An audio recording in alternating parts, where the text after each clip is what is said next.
करके जो काम किया है, जिसमें हमारे एसपी कार्तिक, हमारी डीएसपी नेहा बाला एंड जो चीफ टेक्निकल ऑफिसर विभूति, इन तीनों ने प्लस हमारे जो इंस्पेक्टर्स और उन्होंने जो वंडरफुल वर्क किया है उसके बारे में मैं रिकॉर्ड पे लाना चाहता हूँ कि इनके वर्क के चलते इतना अच्छा ये केस डिटेक्ट हुआ है।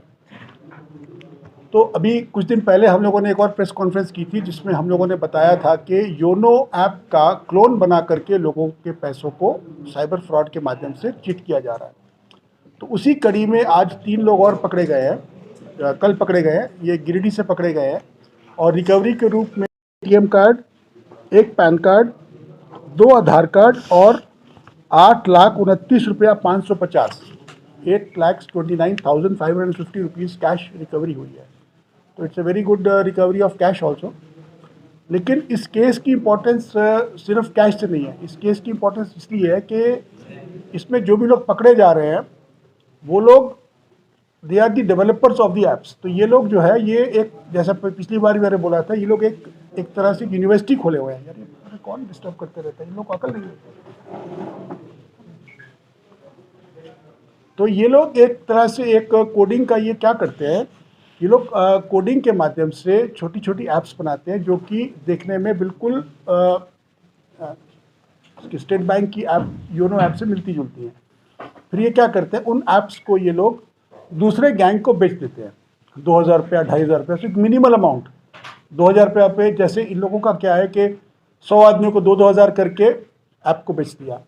और जो लोग ऐप प्राप्त करते हैं वो लोग क्या करते हैं कि इन ऐप्स को वो लोग SMS के माध्यम से वो लोग लोगों को, आम जनता को भेजते हैं। और मैसेज बहुत सिंपल रहता है कि आपका State Bank account has been blocked, please click on the link below. और जब वो लोग उस लिंक को क्लिक करते हैं तो फिर वो उनको एक वेबसाइट पर ले जाता है जहाँ से एक एप्लीकेशन उनके मोबाइल पर डाउनलोड हो जाती है। और जब वो यूज़र उस एप्लीकेशन को खोलता है तो उसे लगता है कि हम स्टेट बैंक की ऐप हमारे मोबाइल पर डाउनलोड हो गई है। तो जब स्टेट बैंक की ऐप खुलती है तो वो उससे यूज़र की कुछ डिटेल्स मांगता है, जैसे यूज़र नेम मांगता है, उसका पासवर्ड मांगता है और उसका ATM कार्ड का नंबर मांगता है, ATM कार्ड का CVV मांगता है, ATM कार्ड का एक्सपायरी डेट मांगता है, उसका जो है ये या फिर कभी कभी डेट ऑफ बर्थ मांगता है बंदे का। तो ये जब ये चीज़ें भरता है अपनी उस ऐप में, तो सारा का सारा डेटा जो है वो बैक एंड पे जा रहा है, जहाँ पर जो साइबर क्रिमिनल बैठ करके सबको वो नोट करते जा रहा है। और जैसे ही वो नोट करता है वो अपनी ऐप में वो सारी डेटा को फीड करके उसके अकाउंट को एक तरह से अपने कंट्रोल में ले लेता है। तो जब वो अकाउंट को कंट्रोल में ले लेता है तो फिर वो उस अकाउंट से ट्रांजैक्शन करने के लिए सक्षम हो जाता है। तो जब वो अकाउंट से ट्रांजैक्शन शुरू करता है तो उसके पास में कई ऑप्शंस रहती है। पहला ऑप्शन क्या रहता है कि उस अकाउंट के पैसे को अपने किसी अकाउंट में डाल दे। दूसरा ऑप्शन क्या रहता है कि उस पैसे को किसी वॉलेट में डाल दे। तीसरा ऑप्शन क्या रहता है कि उस पैसे से किसी ई-कॉमर्स साइट पे जा करके कोई वहाँ पे वो कुछ परचेजिंग कर ले। तो ये सारे की सारी चीज़ें यहाँ पे ये लोग कर रहे हैं। तो हम लोगों ने इस पर काफ़ी वर्क किया और इसमें स्पेशल एप्रिसिएशन करना होगा हमारे को। I4C करके जो भारत सरकार की जो संस्थान है, जिसके CEO मिस्टर राजेश कुमार जी हैं, जो कि एक मध्य प्रदेश कैडर के IPS ऑफिसर है। और जब से वो आए उन्होंने इसको काफ़ी एक्टिवेट किया I4C इसको, और पूरे देश में उन्होंने टेक्निकल सपोर्ट और एडमिन सपोर्ट दोनों वो दे रहे हैं। टेक्निकल सपोर्ट कैसे, मतलब कोई ऐसी चीज़ है जो हम लोग समझ नहीं पाते, क्योंकि काफ़ी टेक्निकल ये साइबर क्राइम इन्वेस्टिगेशन होती है, तो उसमें वो गाइड करते हैं। या फिर किसी अन्य स्टेट से, किसी अन्य राज्य से, किसी अन्य शहर से अगर कोई सपोर्ट हमको चाहिए हो तो वो भी हमारे को मिलती रहती है। तो ये सारी बातें हम लोगों ने की हैं। और 3 जो लोग पकड़े गए हैं उनका इंटरोगेशन भी हो रहा है और उनको फॉरवर्ड भी कर दिया। फॉरवर्ड कर दिया है क्या? अभी उनको फॉरवर्ड किया जाएगा। तो ये लड़के काफ़ी यंग, सबसे कॉमन चीज़ क्या है कि all of them are young people. ये सारे के सारे 22 साल, 25 साल, 26 साल के हैं और इनका आपराधिक इतिहास भी है, पहले भी जेल जा चुके हैं। जैसे इनमें से एक विनोद, जो 3 लड़के पकड़े गए हैं उनका नाम है बॉबी कुमार मंडल, विनोद कुमार मंडल और कुणाल कुमार राम। इनमें से विनोद मंडल और कुणाल कुमार राम ये पहले जेल जा चुके हैं। विनोद मंडल गिरिडीह साइबर थाना कांड संख्या 17/2021 धारा 419-20 इत्यादि एवं 66B, 66C, 66D IT act में जेल जा चुका है। इसी प्रकार से कुणाल कुमार राम जो है ये भी गिरिडीह साइबर थाना कांड संख्या 1/2020 में ये जेल जा चुका है। तो ये लोग कर क्या रहे हैं, ये लोग जेल जाते हैं, निकलते हैं, फिर साइबर क्राइम करते हैं, फिर जेल जाते हैं, फिर निकलते हैं, फिर साइबर क्राइम करते हैं। सो इसका मतलब है कि जो करंट इकोसिस्टम में it pays to do crime, मतलब क्राइम करने का अब इनको डर नहीं रहा, जेल जाने का डर नहीं रहा। तो हमें कुछ ऐसा रास्ता निकालना होगा ताकि ये लोग जब जेल जाते हैं तो जल्दी ये लोग बाहर आने नहीं पाएँ और इनको जल्द से जल्द सज़ा कराई जाए। तो हम लोग अभी प्रयास करेंगे। तो हमारे जो ओवरऑल साइबर क्राइम को रोकने के जो तरीके हैं, जो टेक्निक्स हैं, जो स्ट्रेटजी है, वो कई दिशों में चलेगी। एक तो हम लोग पब्लिक को और ज़्यादा इन्फॉर्म करेंगे, खास करके जो सीनियर सिटीज़न रहते हैं, जो उतने टेक्नोलॉजी से फेमिलियर नहीं रहते हैं, कि आप अननोन एसएमएस को आप एंटरटेन ना करें। अननोन एसएमएस से कोई आपको लिंक आता है, खास करके उस लिंक को कभी क्लिक ना करें। अगर गलती से क्लिक हो भी जाता है तो उस पर जो ऐप डाउनलोड होती है उसमें पर्सनल इन्फॉर्मेशन को फीड ना करें। तो ये तो हो गया आपका प्रिवेंटिव साइड में, कि भाई जो यूज़र है वो इसको ना करे। लेकिन अगर माना जाए हो जाता है किसी क्राइम, किसी से ऐसा अपनी इंफॉर्मेशन शेयर हो जाती है, तो उसके बाद में फिर सेकंड फेज़ में आता है हमारा इन्वेस्टिगेशन पार्ट। तो हम अपने इन्वेस्टिगेशन को भी हम लोग और मजबूत कर रहे हैं। और जैसे इस केस में अभी हम लोगों ने जो मनी ट्रेल है, जो करीब 5.5 लाख रुपया जो विक्टिम का जो गया है, उसका भी हम लोगों ने ट्रेस कर लिया है। तो एक उसमें से कुछ पैसा एक आईसीआईसी के अकाउंट में गया है और कुछ पैसा एक जियो मार्ट नाम की एक ई कॉमर्स वेबसाइट है, उस पर गया है। तो 25,000 रुपया गया है आईसीआईसीआई अकाउंट में और बाकी करीब 5 लाख रुपया, 5 लाख समथिंग, वो गया है जियो मार्ट में। तो हम लोग आईसीआईसीआई अकाउंट का भी डिटेल्स मंगवा रहे हैं और जियो मार्ट का भी डिटेल्स मंगवा रहे हैं, और उन लोगों को भी हम लोग इसमें कार्रवाई करेंगे। इसके साथ साथ जितनी फेक डॉक्यूमेंटेशन इसमें हुई है, इसमें देखिए बहुत तरह की फेक डॉक्यूमेंट्स क्रिएट किए गए हैं, right from getting the SIM card. जिस सिम कार्ड से मैसेज भेजे जा रहे हैं, जिस सिम कार्ड को इस्तेमाल किया जा रहा है, उनमें से बहुत सारे सिम कार्ड फेक आईडी पर है।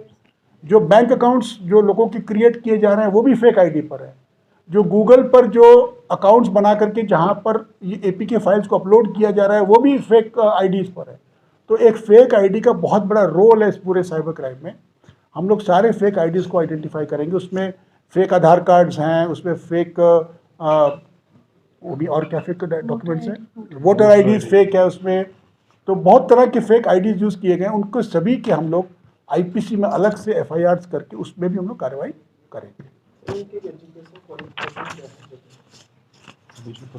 जो पहले पकड़ा गया था वो तो आई थिंक बीसीए का स्टूडेंट था, राइट। अब की बार मैंने नहीं पूछा क्या है, 10th पास है ये। आजकल के आजकल गूगल जो है it's a great learning platform. आज किसी आदमी को कुछ भी प्राप्त करना, जानकारी प्राप्त करनी, गूगल पे आप टाइप करो, कोई ना कोई आपको इन्फॉर्मेशन मिल जाती है। सर ये ऐप के थ्रू तो हो ही रहा है, कई और जरिए हैं जिससे साइबर फ्रॉड होता है। लेकिन अगर यहाँ की बात करें तो कई सारे का कंप्लेन भी आता है, वो कहाँ पर कंप्लेन करे, और अगर कंप्लेन होता है तो जल्दी से सुनवाई। हाँ, मैं बता रहा हूँ, देखिए कंप्लेन करने के कई सिस्टम्स हैं हमारे पास में, उसको हम लोग और दुरुस्त करेंगे। अभी जो पहले एग्जिस्टिंग सिस्टम क्या है वो मैं आपको बता देता हूँ। एक तो 1930 है जिस पे आप कंप्लेंट कर सकते हैं, वो भारत सरकार के द्वारा एक नंबर है जिस पे आप कंप्लेंट डाल सकते हैं, दैट इज नंबर 1। दूसरा, अभी राज्य सरकार ने भी निर्देश दिया हम लोगों को, हमारे राज्य में 6 साइबर थाने हैं और 7 साइबर थाने 6 जिलों में है और 1 सीआईडी में चल रहा है। हम लोगों ने अभी प्रस्ताव भेजा सरकार को कि राज्य के हर जिले में साइबर थाना होना चाहिए, राइट। तो जो सीआईडी का थाना है वो 2 लाख से ऊपर के अमाउंट को डील करता है, और जो जिले के थाने हैं वो 2 लाख से कम अमाउंट को डील करते हैं। अभी मैंने ज्वाइन करने के बाद एक नया इंस्ट्रक्शन दिया है कि अगर बाई चांस सीआईडी के थाने में कोई ऐसा व्यक्ति आता है जो बोलता है कि मेरा 2 लाख से कम का अमाउंट है, तो सीआईडी में launch 0 FIR and send the FIR to the concern police station. तो अब हम लोग उसको जो वादी हमारे थाने पे चल के आ रहा है उसको ये नहीं बोलेंगे कि आप गिरिडीह जाओ। अगर उसका अमाउंट 1.5 लाख रुपया है तो हम उसको गिरिडीह जाने के लिए नहीं बोलेंगे, उसका एफआईआर हम प्राप्त करेंगे, उस पर हम 0 एफआईआर करेंगे और हम उस एफआईआर को गिरिडीह के साइबर थाना में भेजेंगे। ये व्यवस्था हम लोग लागू करने जा रहे हैं। भी हालत में अभियुक्त के घर से चावल के ड्रम के अंदर से बरामद किया गया, जो उसने छुपा के रखा हुआ था। ये उसकी जो स्वीकारोक्ति बयान है उसके अनुसार ये ठगी किया हुआ पैसा था जो उसने बैंक से निकाल कर अपने यहाँ पर छुपा के रखा हुआ था। तो घर ही में छापा मारा गया था घर के।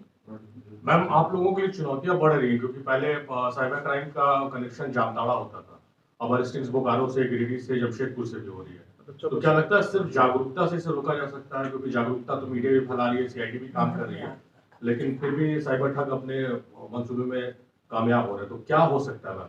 क्योंकि जो नए मॉडस ऑपरेंडी है उससे आपको हम लोगों को मिलकर जनता को जागरूक कराना यही एक पहला उपाय है। प्रिवेंटिव स्टेप तो यही है, बाद में अगर जो डिटेक्शन और जो अरेस्टिंग का प्रोसीजर है वो तो पुलिस कर रही है, मगर जागरूकता के लिए हम लोगों को साथ में मिलकर इसको नए मॉडस ऑपरेंडी से लोगों को जागरूक कराना ही इसका सबसे बेहतरीन उपाय हो सकता है। मैम ये भी लूप होल है क्या, जो सर ने जिसका जिक्र किया कि सजा उनको नहीं मिल पाती है, तो इस वजह से वो जेल से बाहर निकलते हैं बेल पर, फिर इसको अंजाम देते हैं।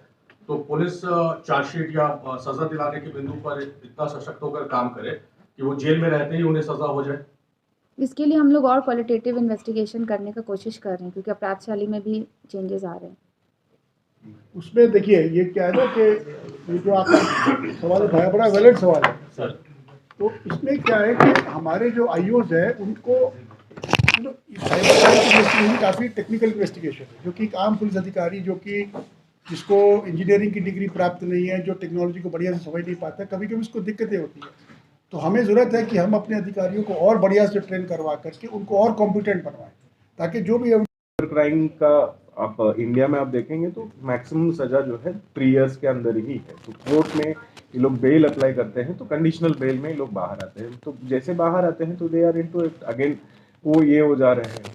तो इसलिए there are certain bottlenecks in the entire system. हम लोगों को केस इन्वेस्टिगेशन जो है ये कंप्लीट करने में भी जो है टाइम लगता है, बिकॉज बहुत तरह का तार जुड़ा हुआ रहता है, बहुत लोगों को पकड़ना पड़ता है पैन इंडियन लेवल पर।